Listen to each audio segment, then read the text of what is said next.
کہ یہاں کے لوگ کہیں اور نہیں جاتے بلکہ ہر جگہ کے لوگ یہاں آتے ہیں۔ اب تو خیر ساری سرزمین پر فوج آباد ہے، سیاحوں کے لیے یہ علاقہ کھول دیا گیا ہے، اس لیے روزگار خوب ہے، لوگوں کے مالی حالات اچھے ہیں، اور کہنے والے تو یہاں تک کہتے ہیں کہ پورے کشمیر میں کہیں بھی بینکوں میں اتنا پیسہ جمع نہیں جتنا لداخ کے بینکوں میں ہے۔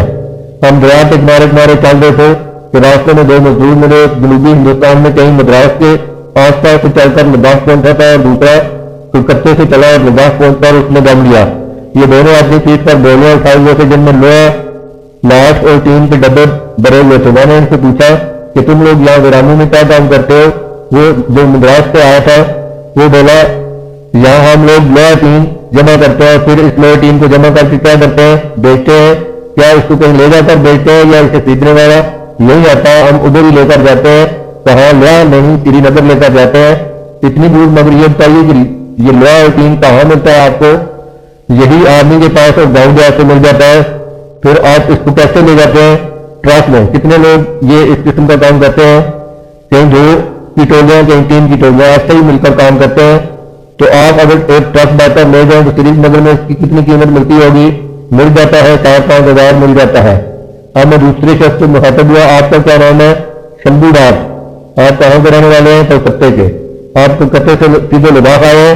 نہیں، جموں میں آج سے پہلے۔ کیوں؟ آگے تھے، گھر چھوڑ کے جموں میں رہتے تھے بہت دنوں سے، بعد میں یہاں آ کر لوہا ٹین جمع کرنے لگے۔ یہاں کافی لوہا ٹین ملتا ہے، تھوڑا جمع کیا ہے، کچھ ادھر کا نہیں ملا، تھوڑا ادھر اپچی سے میں واقف تھا۔ میں نے بنگالی مزدور سے پوچھا اپچی کے لوگ کہتے ہیں، لداخ کے باشندے کیسے لگے آپ کو؟ وہ بولا لوگ اچھے ہیں، ادھر کے لوہا پورے آدمی صحیح ہیں۔ آپ کا دل لگتا ہے لوہا میں؟ دل لگتا ہے، یہاں تو اتنی کم آبادی ہے، یہاں تو دل گھبراتا ہوگا؟ نہیں، ہم لوگ تو اپچی میں بھی رہے، وہاں تو کوئی آدمی بھی نہیں ہے، لیکن دل لگ جاتا ہے۔ ہاں کہنے کی بجائے سوال کے لفظوں کو جواب میں بدل دینے کا یہ انداز عجب مگر اچھا تھا۔ اب ہم آگے چلے، دریا بھی آگے چلا، پہاڑ بھی ہم راہ دوڑتے گئے، پتھریلے میدانوں میں بھی ساتھ نہ چھوڑا، میدانوں میں بنے ہوئے اکا دکا گروندے بار بار جتاتے گئے کہ یہ اتنا ویرانہ نہیں جتنا تم سمجھ بیٹھے ہو۔ اچانک میرے میزبانوں نے کار کے اندر سے مجھے ایک چھوٹا سا گاؤں دکھایا، وہ دیکھیے بلم، وہاں سیش اور لامو رہتی ہے۔ میں نے پوچھا وہ کون ہے؟ جواب ملا اب تو لداخ کی سب سے معروف گلوکارہ ہے، لیکن پہلے بکارم تھی، گھر گھر جا کر گاتی تھی اور بیت مانگتی تھی۔ اب تو انہیں سنگیت ناٹک اکیڈمی کا بڑا ایوارڈ ملا ہے۔ میں مچل گیا، میں نے کہا بستی میں چل کر سیش اور لامو سے ضرور ملیں گے۔ آخر ہم وہاں اس چاند سے پہنچے کہ کھیتوں کی مٹی میں پیر پھنستے جاتے تھے اور آپاسی کے نالوں کی کیچڑ میں جوتے پھنستے جاتے تھے۔ ہمیں آتا دیکھا نہ صرف گاؤں کی پوری آبادی بلکہ سارے کتے بھی باہر نکل آئے۔ ہم سیش اور لامو کے گھر پہنچے، پختہ صاف ستھرا مگر چھوٹا سا گھر جس میں پڑے ہوئے بڑے بڑے کتے۔ خاتون نے گھر کا سب سے اچھا کمرہ کھول کر ہمیں اس میں بٹھایا۔ یہ الگ بات ہے کہ گوتم بدھ ہم سے بہت پہلے آ کر وہاں بیٹھ چکے تھے۔ اب سیش اور لامو سے گفتگو شروع ہوئی، مگر اس ضابطے کہ ان کی زبان لداخی تھی اور میں لداخی نہ جانتا تھا۔ آخر ہماری ایک میزبان سیرنگ انگنون مدد کو آئی اور بات چیت شروع ہوئی جس میں بات کم اور ترجمہ زیادہ تھا۔ میں نے پوچھا سیش اور لامو کیا آپ کے گھرانے میں گانے کا رواج تھا؟ وہ بولی ماں باپ اور میں تینوں گاتے تھے۔ تو پہلے آپ کہاں گاتی تھی؟ کن لوگوں کو سناتی تھی آپ نے گانا؟ میں ہماچل پردیش میں رہتی تھی اور وہاں لوگوں کے گھروں میں جا کر گاتی تھی۔ میرے والدین بہت غریب تھے، اس وقت کھانا بھی مشکل سے ملتا تھا۔ میں نے پوچھا گانے والوں کی عزت ہوتی تھی؟ جواب ملا میں جو گاتی تھی تو ایک طرح سے وہ بھیک مانگنا ہوا، کچھ لوگ چاول دیتے تھے، کچھ پیسہ دیتے تھے۔ پھر کب لوگوں کو احساس ہوا کہ آپ بہت اچھا گاتی ہیں؟ کب آپ کی شہرت ہوئی؟ ہماچل پردیش سے میں یہاں بلم میں آ گئی اور یہیں رہ کر علاقے کے ہر گاؤں میں جانے لگی۔ اس وقت لوگوں کو احساس ہوا کہ میرے گلے میں سر ہے، لوگ دھیان سے میرا گانا سننے لگے۔ سب سے پہلے کلچرل اکیڈمی والے مجھے لے گئے اور میں نے ایک دفتر میں اپنا گانا سنایا۔ پھر ریڈیو اسٹیشن والے پوچھتے ہوئے آئے کہ یہاں سیش اور لامو نام کی کوئی خاتون ہے جو بہت اچھا گاتی ہیں، وہ مجھے اپنے ساتھ لے گئی۔ یہ بات 1971 کی ہے۔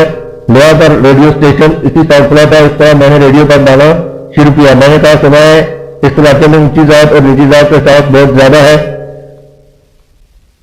آپ کیا محسوس کرتے ہیں؟ اس نے جواب کا ترجمہ یہ تھا ہاں احساس کمتری تو ہوتا ہے، اگرچہ گانے کی محفل میں خاص مقام ملتا ہے مگر ہمیں احساس رہتا ہے اپنی چھوٹی ذات کا۔ میں نے پوچھا مگر جب آپ کو بہت بڑا ایوارڈ ملا تو یہ احساس کچھ کم ہوا؟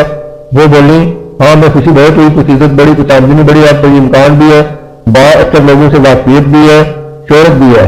حقیقت یہ ہے کہ مالیہ کے پچھواڑے اس طرح سے باؤں بلند کو اب انہی کی وجہ سے شہرت ہے۔ اور خود اپنے فن کی وجہ سے ان کی عزت ہے. میرے لیے انہوں نے گانوں کی ریکارڈنگ کروائی. میں نے بہت چاہا کہ وہ کچھ معاوضہ لے لیں مگر انہوں نے صاف انکار کر دیا. وہ شرمندہ تھیں کہ ہماری خاطر پیدا نہ کر سکیں.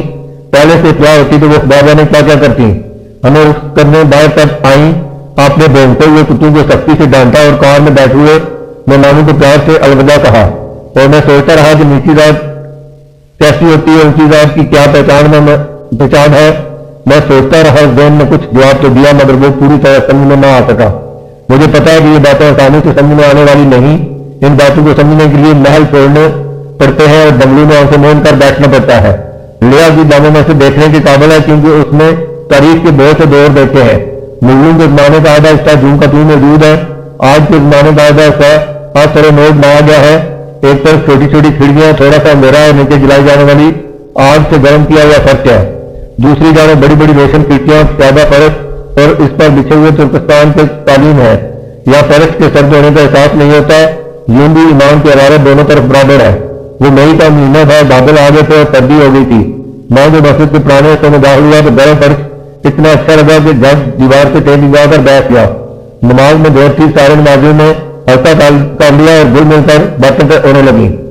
سنیے, گفتگو کے دوران اچانک مجھے یاد آیا مسجد کے باہر پوسٹر لگے ہوئے ہیں. کیا یہاں سلمان رشدی کے خلاف کچھ ہوا تھا؟ پتہ چلا کہ 5000 میل دور برطانیہ میں لکھی جانے والی کتاب کی تپش یہاں لداخ تک پہنچ چکی تھی. ایک بزرگ کے نام جن کا حاجی غلام رسول تھا جو اپنے دین کی توہین کے خیال ہی سے مستعد تھے, مجھے بتانے لگے جی ہاں, سلمان رشدی نے جو کتاب لکھی ہے اس سے ہمارے مذہب کی توہین ہوئی. اس بار یہاں کے لوگ خفا ہوئے اور یہاں بڑی بڑی تعداد میں جمع ہو کر اپنی ناراضگی دکھائی. حاجی غلام رسول کی آنکھیں کچھ زیادہ قیمتی نہیں. ان کے خدوخال بھی تھوڑے سے چینی ہے, رنگت کشمیریوں جیسی نہیں. ممکن ہے ان کے بزرگ ترکستان سے آئے ہوں یا شاید بلتستان کی کسی شہزادی کی نگرانی کے لیے پنجاب سے لائے گئے ہوں. اس روز مسجد کے نیم روشن کمرے میں ان کے چہرے کے نقش اور ملائم ہو گئے تھے. مجھے دیر تک پتہ رہے کہ لیا کی جامع مسجد کبھی سلطان نہیں ہوتی. اب نماز جمعہ کے لیے 3000 تک نمازی آ جاتے ہیں, یعنی لیا کی مسلمان آبادی سے بھی زیادہ. سلمان رشدی کے خلاف مظاہرے میں شرکت کے لیے بھی آس پاس کے گاؤں دیہات سے سارے مسلمان آ گئے تھے. حاجی غلام رسول دکاندار ہے. مسجد کے بالکل سامنے ان کی کرانے کی چھوٹی سی دکان ہے. میں نے ان سے پوچھا کہ عام طور پر لیا کے مسلمانوں کی مالی حالت کیسی ہے, ان کا بازار زندگی کیسا ہے.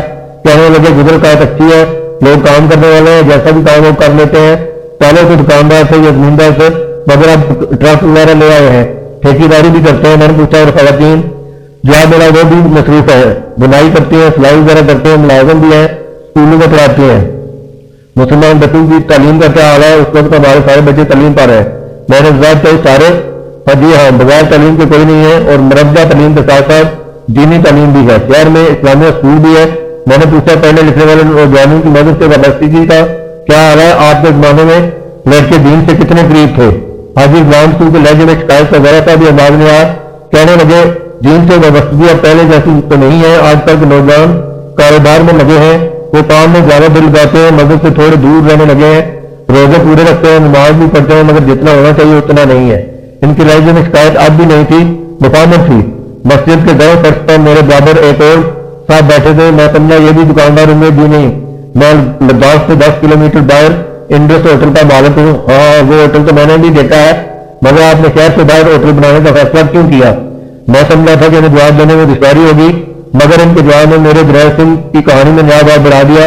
کہنے لگے دیکھیے گرہ سنگھ یہاں گہرائی میں ہے مگر اس جگہ اس کے کنارے سپاٹ ہے, ہریالی ہے, پکنک کی جگہ ہے, شہر کے برف پانی کے افراد ہے. غیر ملکی مہمان بڑے شوق سے وہاں آتے ہیں. عبد القادر صاحب اپنے کاروبار پر پوری طرح قابل تھے. وہ جانتے تھے کہ اس میں بھی بڑی حکمتیں چھپی ہوئی ہے. میرے پوچھنے پر بتانے لگے کہ دریا کے کنارے کنارے وہ جمشید تک جا چکے ہیں. یہ وہ مکان ہے جہاں گرہ سنگھ تبت کو چھوڑ کر لداخ کے علاقے میں داخل ہوتا ہے. میں نے بڑے احتیاط سے پوچھا وہاں دریا کیسا ہے؟ انہوں نے سیدھا سا جواب دے دیا ایسا ہی ہے جیسا یہاں ہے. میں نے پوچھا کیا وہاں بھی لوگ کہتے ہیں کہ یہ دریا ہمارے کسی کام نہیں آتا؟ جی ہاں, یہی کہتے ہیں. ہر جگہ دریا گہرائی میں ہے, اس کا پانی اوپر نہیں آ سکتا. صرف شہر سے بھی 6 شور تک اس کے کنارے آباد ہے. اس کے بعد یہ دریا سیدھا پاکستان چلا جاتا ہے. پھر دیر تک دریا کے کنارے بسنے والوں کی باتیں ہوتی رہیں. زیادہ تر لوگ ان پڑھ ہیں, بہت سے خانہ بدوش ہیں جو گرمیوں میں اپنے مویشی لے کر اوپر پہاڑوں پر چلے جاتے ہیں مگر حکومت انہیں پڑھانے کی ٹھانے ہوئے ہے. شہر میں کسی نے مجھے بتایا تھا کہ خانہ بدوش بچوں کی تعلیم کے لیے قوم نے خانہ بدوش ٹیچر مقرر کر دی ہے، جہاں قافلے جاتے ہیں وہیں یہ استاد بھی اپنے سامنے لے جاتے ہیں، جہاں پڑھائی ہوا وہیں جماعت لگ گئی۔ اسی دن چوک کے انپڑھ سندھو کے بارے میں کسی نے مجھے بتایا کہ وہاں ایک چھوٹا سا گاؤں ہے جس میں صرف ایک ووٹر رہتا ہے، الیکشن کے روز اس کا ووٹ ڈلوانے کے لیے انتخابی عملہ ایک پرچی اور ایک وقت لے کر اس کے گاؤں جاتا ہے، پھر اسے مکھن کی بڑی سی ٹکیا تحفے میں دی جاتی ہے تاکہ کہیں وہ اپنا ووٹ ڈالتا ہے۔ سنا ہے اب اس گاؤں میں 2 ووٹر ہو گئے ہیں، غالباً ریشمہ جوان ہو گئی ہے۔ ہاں تو بات لداخ کے مسلمانوں کی ہو رہی تھی، فرش کے نیچے بٹیوں میں سوکھی لکڑی جمتی جا رہی تھی، ٹونٹیوں میں خوب گرم پانی آ رہا تھا، لوگ دیر دیر تک وضو کر رہے تھے، گرم گرم فرش اچھا لگ رہا تھا، ماضیوں کے سجدے طویل ہو رہے تھے۔ غلام رسول صاحب نے بتایا کہ لداخ کے صاحب حیثیت مسلمان مسجد کی دیکھ بھال کے لیے عطیے دیتے ہیں، اور صرف یہی نہیں، ضرورت مندوں معذوروں اور افاظوں کے لیے وہ جو رقمیں دیتے ہیں وہ ہر مستحق کو ٹکٹپا سے پہنچا دی جاتی ہے تاکہ معاشرے میں اس کی آنکھ نہ رکے۔ میں نے پوچھا غریبوں کی بیٹیوں کی شادی بیاہ پر بڑا خرچ آتا ہوگا، لوگ اس میں ہاتھ بٹاتے ہیں یا نہیں؟ غلام رسول بولے لداخ میں اس کی ضرورت نہیں، یہ شادی بہت سادگی سے ہوتی ہے، جہیز یا رقم دینے کا یہاں کوئی رواج نہیں، شادی شریعت کے مطابق ہوتی ہے اور پیسہ بہت کم خرچ ہوتا ہے۔ میں سوچنے لگا کہ جس طرح دریا میں بہ کر پاکستان نیچے تک پہنچ جاتی ہے، اس طرح نیکیاں بھی بہا کرتی ہیں تو کتنا اچھا ہوتا ہے۔ بڑائی خطے کے لوگ نیکی کر کے دریا میں ڈالتے، جیری علاقوں کے لوگ اس سے فیض اٹھایا کرتے۔ میں نے پوچھا لداخ کے مسلمان حج اور زیارت کے لیے بھی جاتے ہیں یا نہیں؟ حاجی غلام رسول جج بولے جی ہاں، اب پہلے سے زیادہ جانے لگے ہیں، پہلے تو غریب تھے، کام کاج نہیں تھا، گزر آج مشکل تھی، اب آمدنی بڑھ گئی ہے، سہولتیں بڑھ گئی ہیں، ہوائی جہاز آنے جانے لگے ہیں، لہٰذا بہت سارے لوگ حج کے لیے اور زیارتوں کے لیے جانے لگے ہیں۔ میں اس کر جانے لگا تو مجھے دکھانے کے لیے مسجد کا نیا حصہ کھولا گیا۔ یہ عمارت ان لوگوں نے آمدنی بڑھنے کے بعد بنائی ہے، اخروٹ کی لکڑی پر کشمیر کا ایسا اچھا نقشین کام بنا ہے، خود کشمیر سے آنے والے نمازی حیران رہ جاتے ہیں، اور نمازیوں کی صفوں کے لیے بن کر لمبے لمبے قالین ترکستان سے آ رہے ہیں۔ یہ قالین جیسے جیسے بنتے جاتے ہیں آتے جاتے ہیں، جب پورا فرش آراستہ ہو جائے گا تو فرش کے نیچے بتیاں دکھانے کی ضرورت ختم ہو جائے گی۔ میں مسجد کی زیادہ سیڑھیاں اتر کر نیچے آ گیا، جہاں یہ سیڑھیاں ختم ہوتی ہیں وہیں سے لے کا بازار شروع ہو جاتا ہے۔ میں جو باہر نکلا ایک بزرگ کو دیکھا جو کسی طرح سے لداخی نہیں تھے۔ میں نے ازمانے کے لیے اردو سمجھتے ہیں یا نہیں، ان سے پوچھا آپ کا کیا نام ہے؟ میرا نام صدر احم ہے۔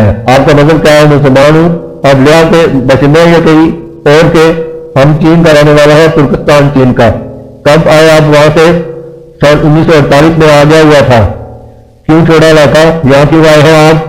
ویسے چھوڑا نہیں ہے جناب، ادھر سے ہم تجارت کرنے کے لیے یہاں آیا ہوا تھا۔ تجارت کس قسم کی تجارت کرتے تھے آپ؟ یہاں سے ہم لوگ جو لے جاتے تھے دوائی مرچ وغیرہ وغیرہ جو ہندوستان میں مال ہوتا ہے وہ ادھر چین میں لے جاتا تھا، اور وہاں سے کیا لاتے تھے؟ لمبا تعلیم پشم وغیرہ وغیرہ۔ کتنے دن کا سفر ہوتا تھا؟ مہینے 1.5 مہینے کا راستہ تھا۔ پھر کچھ رک کر بولے شاید آپ آخری مرتبہ کب گئے تھے وہاں؟ آخر گیا ہی نہیں جناب، جو 48 میں آیا تو یہاں بیٹھ گیا ہو۔ آپ کے بچے؟ ایک بچہ ہے جناب۔ کیا کرتا ہے وہ ٹھیکیداری کرتا ہے۔ اس کے مالی حالات کیسے ہیں؟ اچھے ہیں، خوش ہے وہ، کام اچھا چلتا ہے؟ اچھا ہے۔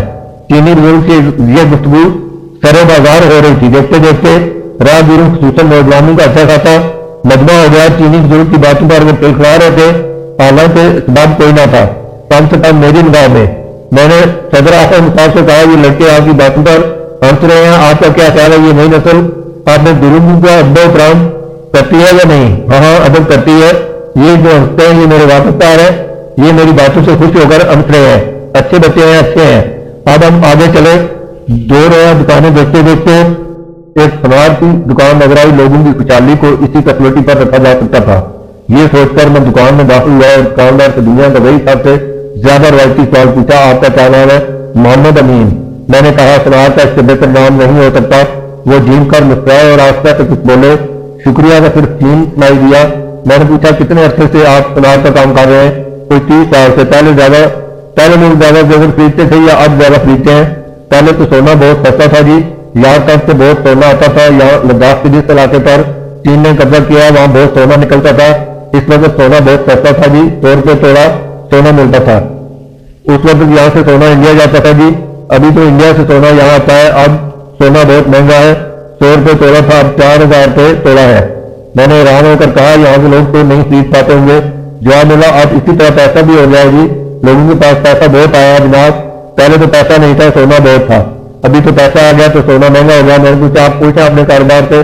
جی جناب. کبھی یہ تو نہیں سوچا کہ کوئی دوسرا کاروبار شروع کریں؟ نہیں جناب ابھی تک تو نہیں سوچا. مطلب یہ کہ آپ خوش ہیں؟ ہاں مگر اب اتنا خوش نہیں جتنا پہلے تھا جناب. پہلے آدمی میں چین تھا آرام تھا جناب, خوشی تھا جناب.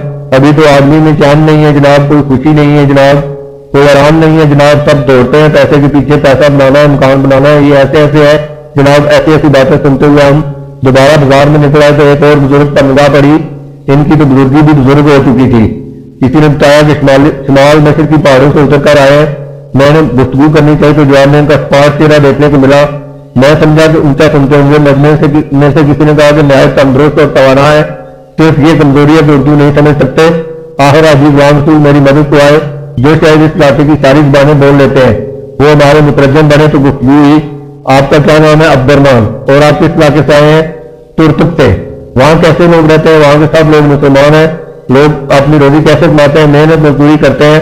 اب وہاں ہندوستان کی فوج آ گئی ہے, اس کی وجہ سے لوگوں کو کام کاج مل جاتا ہے. آپ کے کتنے بچے ہیں؟ میرا ایک لڑکا ہے جو پاکستان چلا گیا ہے, اور اس کی ایک لڑکی یہاں لداخ میں ہے. اس لڑکی کی بھی ایک لڑکی یہی ہے. آپ کی عمر کتنی ہے؟ بزرگ نے اپنی زبان میں لمبا سا جواب دیا. اتنا تو میں سمجھ گیا کہ وہ بتا رہے تھے کہ 100 میں ابھی کتنے برس باقی ہیں. مترجم یعنی عزیز غلام رسول نے کچھ حساب لگایا, لیکن یہاں ان کی اردو کی گنتی جواب دے دی اور وہ بولے 96. اس پر سارا مجمع جو ہمیں گھیرے کھڑا تھا بیعت آواز بولا 96. میں خوشی سے جھوم اٹھا, یہ سوچ کر نہیں کہ بزرگ کی عمر بڑی ہے, بلکہ یہ سوچ کر کہ اہل لداخ کی اردو کی استعداد بڑی ہے. سب ہنسنے تھے اور شاید سب کے ہنسنے کے اسباب جدا تھے.